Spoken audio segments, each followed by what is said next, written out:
నమస్తే, welcome to S news. ముందుగా headlines. నందనవనానికి డిప్యూటీ సీఎం పవన్ కళ్యాణ్ శ్రీకారం. పర్యావరణ పునరుద్ధరణ దిశగా అడుగులు వేసిన డిప్యూటీ సీఎం. మలేషియాలో రెండవ రోజు కొనసాగుతున్న ఏపీ మంత్రి నారాయణ పర్యటన. ఘన వ్యర్థాల నిర్వహణ, తక్కువ ధరల్లో ఇళ్లు నిర్మాణం వంటి ప్రాజెక్టులపై మంత్రి అధ్యయనం. కీలక దశకు చేరుకున్న రాష్ట్ర వ్యాప్తంగా సంచలనం సృష్టించిన సాయి కృష్ణ మిస్సింగ్ కేసు దర్యాప్తు. సాయి కృష్ణ తల్లి విజయలక్ష్మి ఇచ్చిన ఫిర్యాదు మేరకు మాజీ కృష్ణలంక సీఐ నాగరాజుపై హత్య, అక్రమ నిర్బంధం ఆరోపణలతో కేసు నమోదు. అటవీ పర్యావరణ శాఖల పరిపాలన పర్యవేక్షణ కార్యాలయం అరణ్యారామానికి భూమి పూజ చేసిన అనంతరం అటవీ పర్యావరణ శాఖల మంత్రి డిప్యూటీ సీఎం పవన్ కళ్యాణ్ మరో అద్భుత కార్యక్రమానికి శ్రీకారం చుట్టారు. నందనవనం పేరిట మైనింగ్తో పర్యావరణ విధ్వంసం జరిగిన ప్రాంతంలో ప్రకృతికి పునరుజ్జీవం పోసే కార్యక్రమాన్ని ప్రారంభించారు. దేశవాళీ మర్రి మొక్కను నాటి నందనవనానికి తిరిగి ప్రాణం పోశారు. నందనవనం పేరిట మైనింగ్తో పర్యావరణ విధ్వంసం జరిగిన ప్రాంతంలో ప్రకృతికి పునరుజ్జీవం పోసే కార్యక్రమాన్ని ప్రారంభించారు. దేశవాళీ మర్రి మొక్కను నాటి నందనవనానికి తిరిగి ప్రాణం పోశారు. 2013 నుంచి ఆ ప్రాంతంలో చేపట్టిన మైనింగ్ కార్యకలాపాలు సహజ సిద్ధమైన కొండ భాగం, అటవీ భాగం తీవ్రంగా క్షీణించింది. విచ్చలవిడిగా పర్యావరణ విధ్వంసం జరిగింది. ఆ ప్రాంతంలో ప్రకృతిని పునరుజ్జీవింపచేసే బృహత్తర కార్యక్రమాన్ని డిప్యూటీ సీఎం పవన్ కళ్యాణ్ మొదలుపెట్టారు. మైనింగ్ కారణంగా క్షీణించిన అటవీ భాగంలో పచ్చదనాన్ని పునఃస్థాపన దిశగా చేపట్టిన మొట్టమొదటి కార్యక్రమంగా నందనవనం నిలవనుంది. మలేషియాలో ఏపీ మంత్రి నారాయణ పర్యటన రెండో రోజు కొనసాగుతోంది. మలేషియాలో ఘన వ్యర్థాల నిర్వహణ, తక్కువ ధరలో ఇళ్ల నిర్మాణం వంటి ప్రాజెక్టుల్లో అమలు చేస్తున్న అత్యుత్తమ పద్ధతులను మంత్రి అధ్యయనం చేస్తున్నారు. సెలాంగోర్ రాష్ట్రంలోని బుకిత్ తగర్ ఎన్విరో పార్కును సందర్శించారు. మలేషియాలో అతిపెద్ద శానిటరీ ల్యాండ్ ఫీలింగ్ ప్రాంతంగా బుకిత్ తగర్ పేరొందింది. ఘన వ్యర్థాలను పర్యావరణానికి హాని లేకుండా శాస్త్రీయ పద్ధతిలో పూడ్చిపెట్టే విధానాన్ని మంత్రి అధ్యయనం చేశారు. భూమి, నీరు కలుషితం కాకుండా వ్యర్థాల నిర్వహణ ఏ విధంగా చేస్తున్నారో మంత్రికి అధికారులు వివరించారు. మలేషియాలో అతిపెద్ద శానిటరీ ల్యాండ్ ఫీలింగ్ ప్రాంతంగా బుకిత్ తగర్ పేరొందింది. ఘన వ్యర్థాలను పర్యావరణానికి హాని లేకుండా శాస్త్రీయ పద్ధతిలో పూడ్చిపెట్టే విధానాన్ని మంత్రి అధ్యయనం చేశారు. భూమి, నీరు కలుషితం కాకుండా వ్యర్థాల నిర్వహణ ఏ విధంగా చేస్తున్నారో మంత్రికి అధికారులు వివరించారు. శుక్రవారం సాయంత్రం బెర్జియా గ్రూప్ నిర్మిస్తున్న హౌసింగ్ ప్రాజెక్టులను పరిశీలించారు. బెర్జియా గ్రూప్ తక్కువ ధరలో అందరికీ అందుబాటులో ఉండేలా ఇళ్లను నిర్మిస్తోంది. అలాగే సాయంత్రం సన్వే, గముడా ప్రాజెక్టుల ప్రతినిధులతో మంత్రి నారాయణ సమావేశమయ్యారు. ప్రజా సమస్యల పరిష్కారమే లక్ష్యంగా ప్రజా దర్బార్ కార్యక్రమం నిర్వహించడం జరుగుతుందని ఎమ్మెల్యే బోండా ఉమామహేశ్వరరావు తెలిపారు. ప్రజా దర్బార్ ద్వారా ప్రతి అర్జీకి న్యాయం జరుగుతుందని ఉద్ఘాటించారు. గత ప్రభుత్వ హయాంలో ప్రజలు కార్యాలయాల చుట్టూ తిరిగినా పరిష్కారం దొరకని పరిస్థితులు ఉండేవని, ప్రస్తుతం ప్రజా దర్బార్ ద్వారా ప్రజల వద్దకే పరిపాలన చేరుతోందన్నారు. సింగ్నగర్లోని సెంట్రల్ నియోజకవర్గ ఎమ్మెల్యే కార్యాలయంలో ప్రభుత్వ విప్, సెంట్రల్ నియోజకవర్గ శాసనసభ్యులు బోండా ఉమామహేశ్వరరావు ఆధ్వర్యంలో ప్రతిష్టాత్మకంగా నిర్వహిస్తున్న ప్రజా దర్బార్ కార్యక్రమం జరిగింది. ఈ సందర్భంగా నియోజకవర్గం నలుమూలల నుండి వచ్చిన ప్రజలు తమ వ్యక్తిగత, సామాజిక, సంక్షేమ సంబంధిత సమస్యలను ఎమ్మెల్యే బోండా ఉమాకు వినతి పత్రాల రూపంలో అందజేశారు. ప్రతి అర్జీని స్వయంగా పరిశీలించిన ఎమ్మెల్యే బోండా ఉమా సమస్యల స్వరూపాన్ని అడిగి తెలుసుకొని సంబంధిత అధికారులతో వెంటనే మాట్లాడి పరిష్కారానికి చర్యలు చేపట్టాలని ఆదేశించారు. ఈ సందర్భంగా బోండా ఉమా మాట్లాడుతూ ముఖ్యమంత్రి నారా చంద్రబాబు నాయుడు నాయకత్వంలో ప్రజల సమస్యల పరిష్కారానికి కూటమి ప్రభుత్వం అత్యంత ప్రాధాన్యతనిస్తోందన్నారు. గత ప్రభుత్వ హయాంలో ప్రజలు కార్యాలయాల చుట్టూ తిరిగినా పరిష్కారం దొరకని పరిస్థితులు ఉండేవని, ప్రస్తుతం ప్రజా దర్బార్ ద్వారా ప్రజల వద్దకే పరిపాలన చేరుతోందన్నారు. రాష్ట్ర ప్రజల ఆరోగ్య పరిరక్షణకు కూటమి ప్రభుత్వం అత్యంత ప్రాధాన్యతనిస్తోందని వైద్య, ఆరోగ్య, కుటుంబ సంక్షేమ శాఖ మంత్రి సత్యకుమార్ యాదవ్ తెలిపారు. సీఎం చంద్రబాబు దార్శనికతతో రూపొందించిన ఆరోగ్య ఆంధ్రప్రదేశ్ విజన్కు అనుగుణంగా ఆరోగ్య శాఖను మరింత బలోపేతం చేస్తున్నామని పేర్కొన్నారు. విజయవాడ హనుమాన్పేటలో ఏర్పాటు చేసిన నూతన డ్రగ్స్ కంట్రోల్ భవన్ను ప్రారంభించిన అనంతరం మంత్రి సత్యకుమార్ యాదవ్ మాట్లాడుతూ ప్రజా ఆరోగ్య పరిరక్షణకు రాష్ట్రంలోని కూటమి ప్రభుత్వం అత్యంత ప్రాధాన్యతనిస్తోందన్నారు. గత 2 ఏళ్లలో ప్రభుత్వ వైద్య సేవలను మరింత మెరుగుపరుస్తూ ప్రజలకు నాణ్యమైన వైద్యం అందించేందుకు పలు సంస్కరణలు చేపట్టామని తెలిపారు. చంద్రబాబు నాయుడు దార్శనికతతో రూపొందించిన ఆరోగ్య ఆంధ్రప్రదేశ్ విజన్కు అనుగుణంగా ఆరోగ్య శాఖ పనిచేస్తుందని, అందులో భాగంగానే ఔషధాల నాణ్యత నియంత్రణకు అత్యంత కీలకమైన డ్రగ్స్ కంట్రోల్ విభాగానికి ఆధునిక సదుపాయాలతో కూడిన భవనాన్ని అందుబాటులోకి తీసుకొచ్చామని చెప్పారు. ఇది అత్యంత కీలకమైన విభాగమని, ప్రజలకు నాణ్యమైన మందులు అందుబాటులో ఉండాలంటే ఇటువంటి మౌలిక సదుపాయాలు అవసరమని మంత్రి పేర్కొన్నారు. హానికరమైన నాసిరకం ఔషధాలను అరికట్టడంలో ఈ భవనం కీలక పాత్ర పోషిస్తుందని, రాష్ట్ర వ్యాప్తంగా నాణ్యమైన మందుల సరఫరాను పర్యవేక్షించేందుకు ఇది ఎంతో ఉపయోగపడుతుందని వివరించారు. ఇవాళ డ్రగ్ కంట్రోల్ అడ్మినిస్ట్రేషన్ రాష్ట్ర సొంత భవనం, అదేవిధంగా స్టేట్ డ్రగ్ ల్యాబొరేటరీని ప్రారంభించుకోవడం జరిగింది. రాష్ట్ర విభజన జరిగిన తర్వాత టెంపరీగా స్టేట్ డ్రగ్ ల్యాబొరేటరీని విజయవాడలో ఏర్పాటు చేసుకున్నారు. అయితే గత సంవత్సరాలుగా సొంత భవనం ఉండాలి, అదేవిధంగా ల్యాబొరేటరీకి సొంత భవనం ఉండాలనే ఒక కళ ఏదైతే అది కలగానే మిగిలిపోయింది.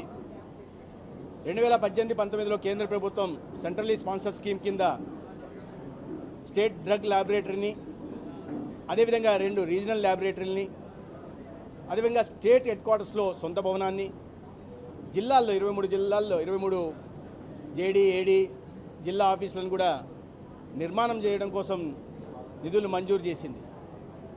అయితే గత ఎన్డీఏ ప్రభుత్వంలో చివరి సంవత్సరంలో వీటి కోసం నిర్మాణం కోసం, ప్రధానంగా ల్యాబొరేటరీ నిర్మాణం కోసం 4.5 కోట్లు ఖర్చు పెడితే తర్వాత ప్రభుత్వం మారడం 2019 నుంచి 24 దాకా దీని మీద పూర్తిగా నిర్లక్ష్యం వహిస్తూ కేవలం 4,37,00,000 మాత్రమే, మొత్తంగా 55 కోట్లు ఖర్చు పెట్టాల్సి ఉంటే కేంద్ర ప్రభుత్వం నిధులు ఇస్తుంటే 5 సంవత్సరాల్లో 4,37,00,000 మాత్రమే ఖర్చు పెట్టి భవనాలను ఎక్కడికక్కడ మొండుగోడలుగా నిలిచిపోయేలాగా, పునాదుల స్థాయిలో నిలిచిపోయేలాగా గత ప్రభుత్వం నిర్లక్ష్యం వహించింది. ప్రతి ఒక్కరి జీవితాల్లో సుసంపన్న ఆరోగ్యం, ఆనందాన్ని పెంపొందించడమే లక్ష్యంగా గౌరవ ముఖ్యమంత్రి దార్శనికతకు అనుగుణంగా రాష్ట్ర వ్యాప్తంగా పెద్ద ఎత్తున యోగా ప్రత్యేక కార్యక్రమాలు జరుగుతున్నాయని కలెక్టర్ డాక్టర్ జి. లక్ష్మీస తెలిపారు. వికసిత భారత్ స్వర్ణాంధ్ర దిశగా లక్ష్యాల సాధనకు ఇవి గొప్ప ముందడుగు అని, పునాది అని అన్నారు. యోగాంధ్ర 2026లో భాగంగా విజయవాడ అర్బన్ పరిధిలోని బీఆర్టీఎస్ రోడ్లో శుక్రవారం జిల్లా అధికార యంత్రాంగం, విజయవాడ నగరపాలక సంస్థ ఆధ్వర్యంలో ప్రభుత్వ ఉద్యోగుల థీమ్ యోగా జరిగింది. ఈ కార్యక్రమంలో కలెక్టర్ లక్ష్మీస, ఏపీ ఎన్జీఓ రాష్ట్ర అధ్యక్షులు ఏ. విద్యాసాగర్ వివిధ శాఖల ఉద్యోగులతో కలిసి యోగాసనాలను అభ్యసించారు. 45 నిమిషాల సరళ యోగా ప్రోటోకాల్ ప్రకారం ఆసనాలు వేశారు. అనంతరం కలెక్టర్ లక్ష్మీస మాట్లాడుతూ అన్ని వర్గాల జీవితాల్లోనూ యోగాను భాగం చేసేందుకు నిత్య యోగా కార్యక్రమాలు నిర్వహిస్తున్నామని, జిల్లా వ్యాప్తంగా ఊరు వాడ ప్రత్యేక యోగా శిబిరాలు నిర్వహిస్తున్నట్లు వివరించారు. ఇందులో భాగంగా వివిధ శాఖల ఉద్యోగులతో కలిసి యోగాసనాలు అభ్యసించడం చాలా ఆనందంగా ఉందని పేర్కొన్నారు. అంతర్జాతీయ యోగా దినోత్సవం 2026 విజయవాడ వేదికగా నిర్వహించడం నగరానికి ఎంతో గర్వకారణమని విషయమని వీఎంసీ కమిషనర్ ధ్యానచంద్ర అన్నారు. ఈ కార్యక్రమంలో విజయవాడ నగరపాలక సంస్థకు అప్పగించిన బాధ్యతలను ఎలాంటి లోటుపాట్లు లేకుండా సమర్థవంతంగా నిర్వహించాలని అధికారులను ఆదేశించారు. అంతర్జాతీయ యోగా దినోత్సవం సందర్భంగా ఈ నెల 21వ తేదీన విజయవాడలోని ఇందిరాగాంధీ మున్సిపల్ స్టేడియంలో ఆంధ్రప్రదేశ్ రాష్ట్ర ముఖ్యమంత్రి గౌరవనీయులు నారా చంద్రబాబు నాయుడు సమక్షంలో నిర్వహించనున్న యోగాంధ్ర కార్యక్రమానికి విజయవాడ నగరపాలక సంస్థ చేపట్టాల్సిన ఏర్పాట్లపై కమిషనర్ ధ్యానచంద్ర శుక్రవారం స్టేడియంలో సూపర్వైజర్లు, ప్లానింగ్ సెక్రటరీలు, అమ్యూనిటీస్ సిబ్బంది, శానిటరీ సెక్రటరీలతో సమీక్షా సమావేశం నిర్వహించారు. ఇంద్రకీలాద్రిపై వేంచేసి ఉన్న జగన్మాత శ్రీ కనకదుర్గమ్మ అమ్మవారిని దర్శించుకోవడానికి ఈరోజు భక్తుల రద్దీ సాధారణంగా కొనసాగుతోంది. శుక్రవారం పవిత్రమైన రోజు కావడంతో వివిధ ప్రాంతాల నుండి భక్తులు అమ్మవారి దర్శనార్థం ఆలయానికి విచ్చేశారు.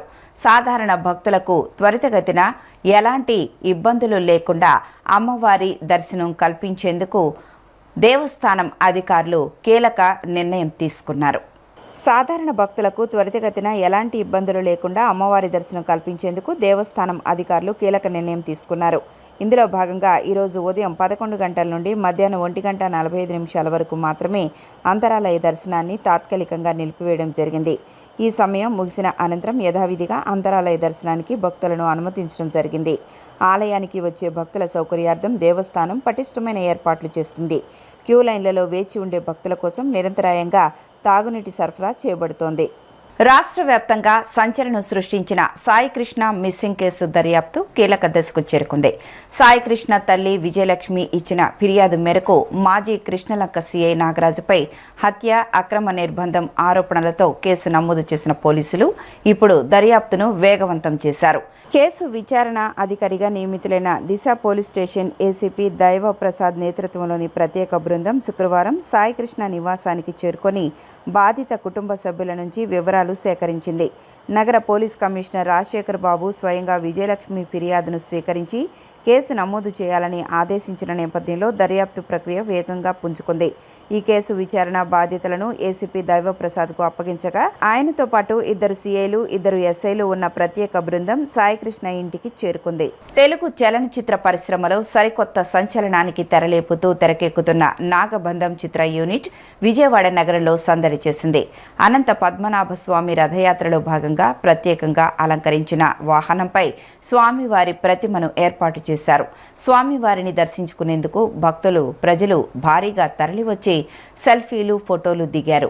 ప్రమోషన్లో భాగంగా తొలుత ఇంద్రకీలాద్రిపై కొలువైయున్న కనకదుర్గమ్మ వారిని దర్శించుకొని అమ్మవారి ఆశీర్వచనం, పాదాల చెంత సినిమా ప్రమోషన్ కార్యక్రమాలను ఘనంగా నిర్వహించారు.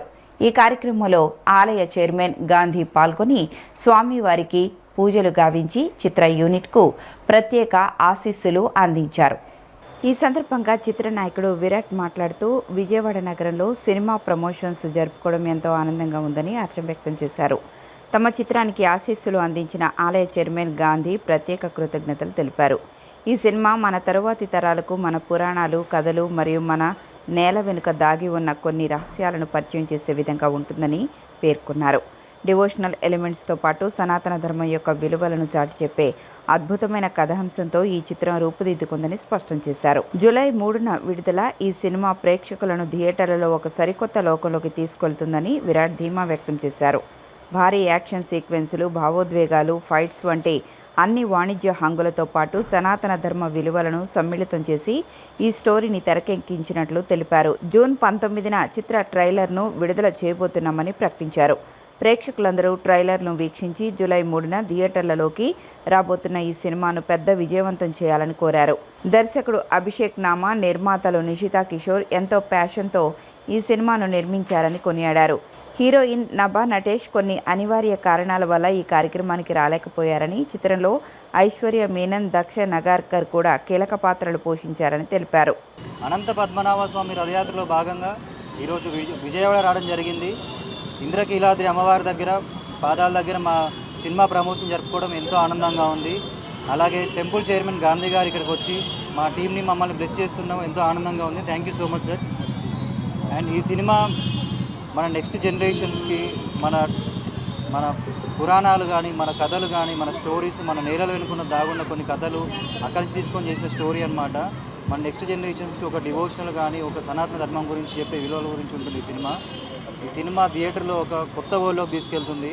హెవీ యాక్షన్స్, ఎమోషనల్, ఫైట్ అన్నీ ఒక మన సనాతన ధర్మ విలువలు అన్నీ కమ్మగూల్చిన ఒక స్టోరీ అనమాట ఇది. ఇప్పటికే టీజర్కి బాగా రెస్పాన్స్ వచ్చింది.